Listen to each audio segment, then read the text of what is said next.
Good morning everyone. In this video, we are going to cover the current affairs. For mobile optimized ebooks or for the text version of this quiz, please install GKToday Academy app. You can attempt the quiz in this app and you can read detailed explanation. For regular updates, please join our Telegram channel. We have started a new channel, Civils Academy. You can subscribe to it if you find it relevant. Now, good news for you. From now onwards, you can purchase hard copy of our current affairs quiz. This is the website gktbooks.com. I'll put the link of this in the description box so you can check it from there. Now let's start. So the first question is, which Indian body released the report India Fintech a $100 billion opportunity? So this has been released by FICCI. What is FICCI? It is Federation of Indian Chambers of Commerce and Industry. So FICCI in association with Boston Consulting Group released this report India Fintech a $100 billion opportunity. So FICCI was established in 1927. Mr. Ghanshyam Das Birla and Mr. Purushottam Das Thakur Das were the founders of FICCI. It is a non-governmental organization. Currently, the president of FICCI is Mr. Uday Shankar. Now, there is a term fintech. Fintech is a combination of two terms, finance plus technology. So, you are using technology for the financial solutions. This is fintech. So, right now, the valuation of India's fintech industry is approximately $50 to $60 and by 2025 it is expected to be approximately $150 to $160 billion. So there is a huge potential.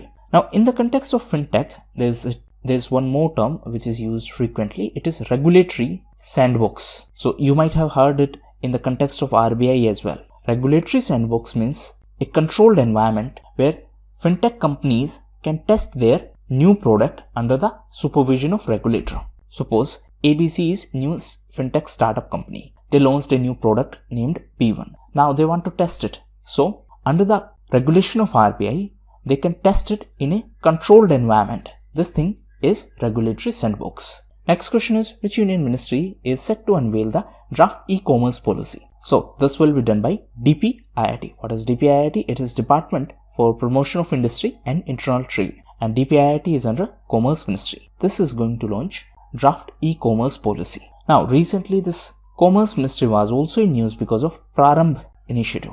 So this Prarambh summit was organized in the context of Startup Summit. Recently Startup India scheme completed 5 years and on that occasion this Prarambh summit was organized. Startup India is a scheme by Ministry of Commerce and Industry. Similarly, we have a Stand Up India scheme. It is a scheme by DFS, that is Department of Financial Services. It is under Finance Ministry. Under Stand Up India, the objective is to provide financial support to the scheduled caste, scheduled tribes and to the women for entrepreneurship. So as per this, the loan is provided between rupee 10 lakhs to 1 crore and each branch of a bank intends to provide loan to at least one SC or ST and at least one woman borrower for new projects, new in the sense greenfield projects. Now recently this Commerce Ministry was also in news as it announced a seed fund for startups and it is of 945 crore rupees.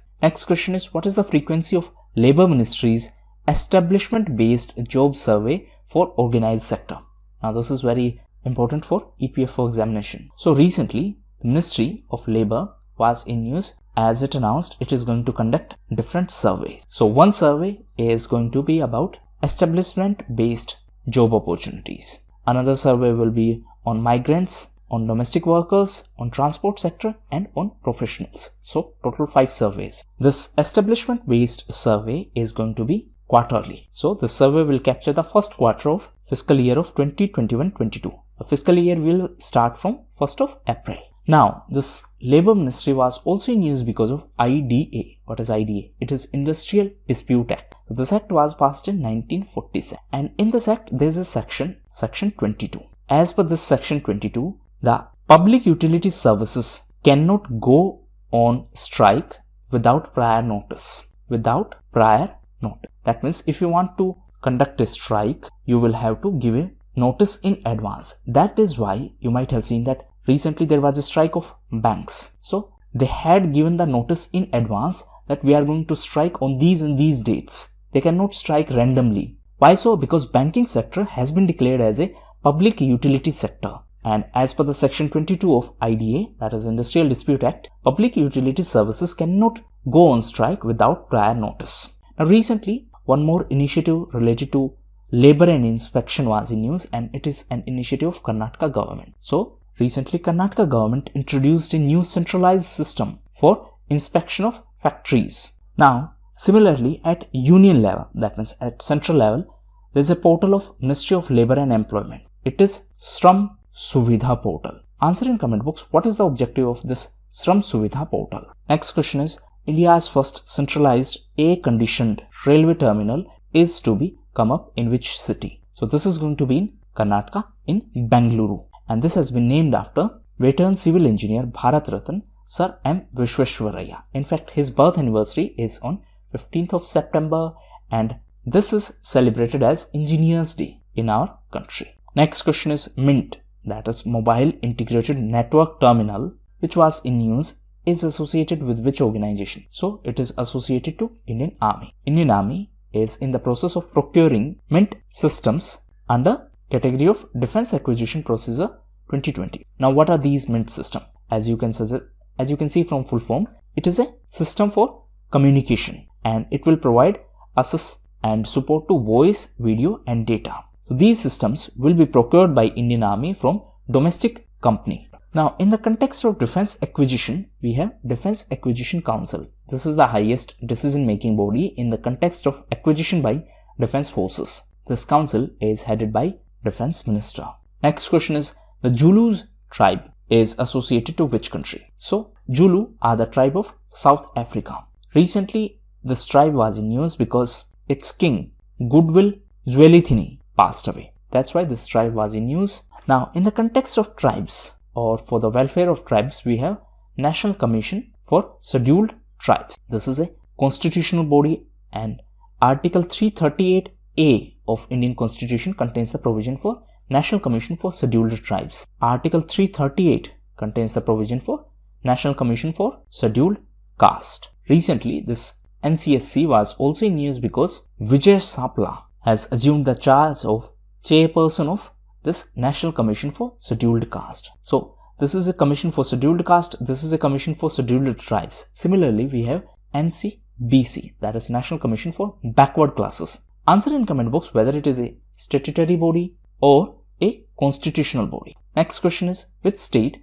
is set to start plantation of sea buckthorn shrubs? So Himachal Pradesh is going to start the plantation of sea buckthorn in the cold desert area. What is sea buckthorn? It is a shrub and which produce orange yellow colored edible berries, and these are useful for different medical purpose. So now Himachal Pradesh government decided to start the plantation of this sea buckthorn shrubs. In Himachal Pradesh, locally it is known as charma. Now we have a national mission. Actually this mission is very old. So we have a national mission on sea buckthorn. Now answer in comment box, which ministry is the nodal ministry for this national mission on sea buckthorn? Please note that Himachal government has announced that the target is to plant sea buckthorn on 250 hectares in the state of Himachal Pradesh in next 5 years. Next question is, carbon border agreements has been proposed by which global association? So this has been done by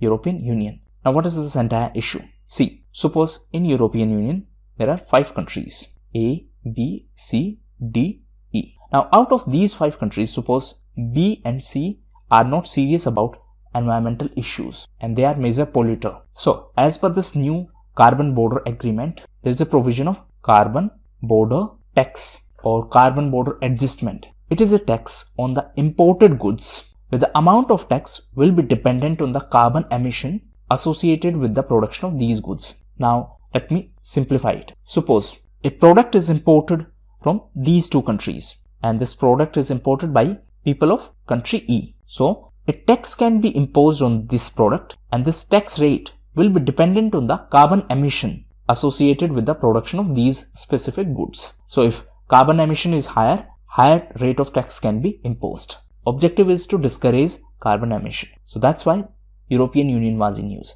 Now recently European Commission released European Green Deal in December 2020, and their objective was to set a deadline of March 2021 to propose the first ever European climate law. Please note that objective of European Union is to be carbon neutral or climate neutral by 2050. We have COP26.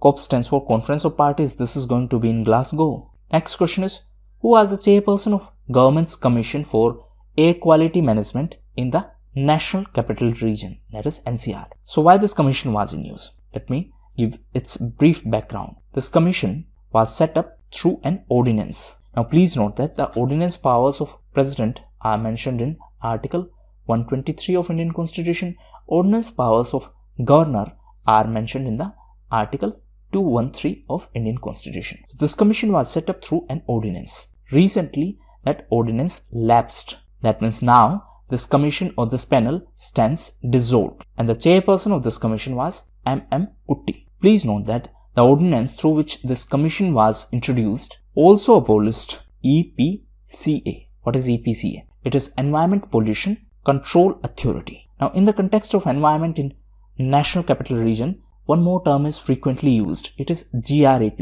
that is Graded Response Action Plan. So, it is a list of actions which are to be taken if the pollution level is beyond a specific threshold. So, for example, if pollution level is, say, serious, then specific activities will be stopped.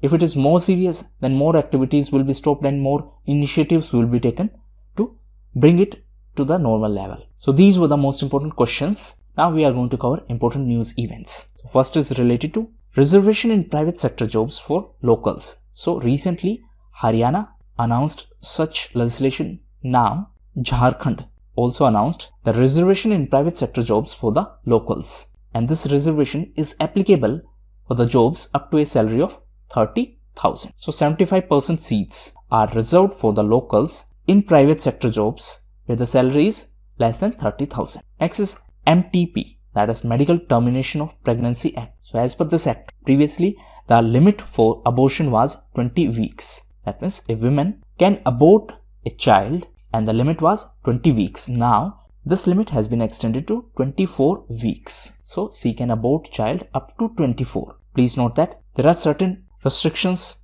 for this specific purpose. Now, in case of serious medical conditions, there is no limit. Suppose the fetus is diagnosed with some terminally ill disease, then abortion can be approved even after 24 weeks.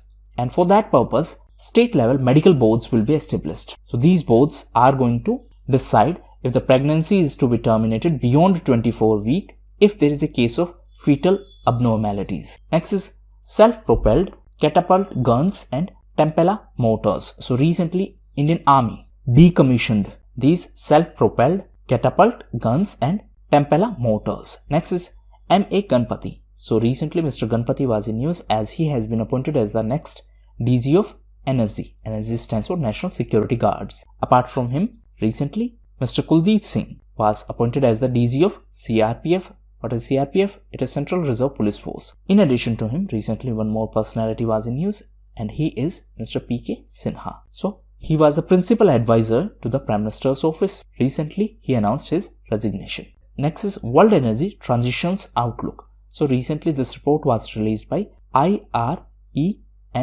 What is IRENA? It is International Renewable Energy Agency. Next is SIPRI. SIPRI stands for Stockholm International Peace Research Institute. So, as per this institute, India's import of weapons reduced 33%. Why? Because we are working more on indigenous components as a part of Make in India initiative. Please note that the largest weapon exporters are USA, Russia, France. On the other hand, largest weapon importers are Saudi Arabia, India, Egypt. Next is WEF, Global Lighthouse Network. WEF stands for World Economic Forum. So, this Global Lighthouse Network is an initiative of World Economic Forum. It recognizes those companies which are using new technologies to achieve the sustainable growth. So, recently an Indian company was in news and the name of this company is Renew Power. So, recently this company was named as the Global Lighthouse Company by the World Economic Forum. So, this is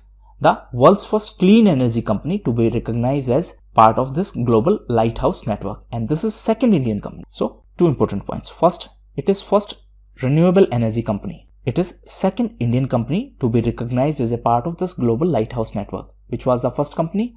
First company was Tata Steel, and to be specific, the Kalingnagar manufacturing plant of Tata Steel was recognized as a global lighthouse network, and that was the first Indian entity. This Renew Power is the second Indian entity to be recognized. Next is image-based CTS, that is check truncation system. So this system is used for the settlement of checks. Recently, RBI, that is our central bank, and the regulator of banking sector asked all the banks to implement this image-based CTS by September 30 of 2021. This is a system for quick settlement of checks. Next is Grammy Awards. So recently 63rd Grammy Awards were announced. Now, if you want to cram the entire list, feel free to do so, but I think the cost to benefit ratio is not that much significant. So just try to remember the prominent names. So two names are important. One is Taylor Swift. Taylor Swift won the award for Best Album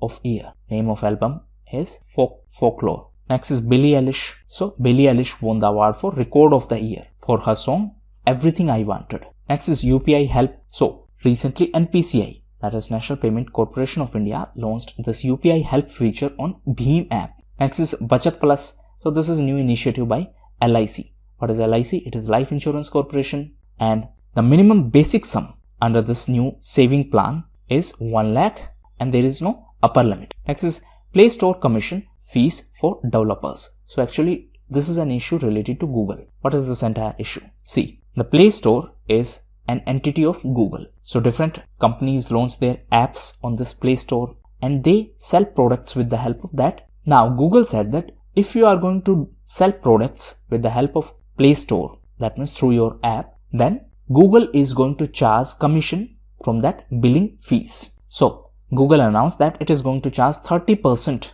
of the billing fees from the developers.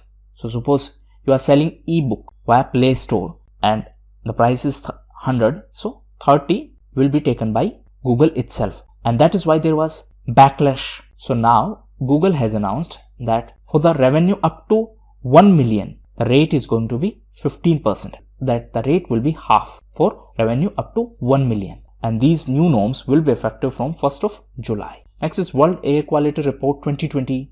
So recently, this report was released, and as per this report, 22 out of top 30 most polluted cities are in India. That means out of top 30 most polluted cities in world, 22 are from India. This report is prepared by IQ Air. So this is a Swiss organization, and this ranking is based on the data of PM 2.5. What is PM? It is particulate matter. So as per this ranking, the top most polluted city is Hotan. It is in China and it is part of Xinjiang. From Indian side, the top most polluted city is Ghaziabad and it is on second position as per the world ranking. Next is Sangay volcano. So recently this volcano was in news because of its eruption. It is in Ecuador. Ecuador is South American country. The capital is Quito. Next is Somalia. So Somalia is an African country. It is part of Horn of Africa. Why it was in news recently? Because United Nations Security Council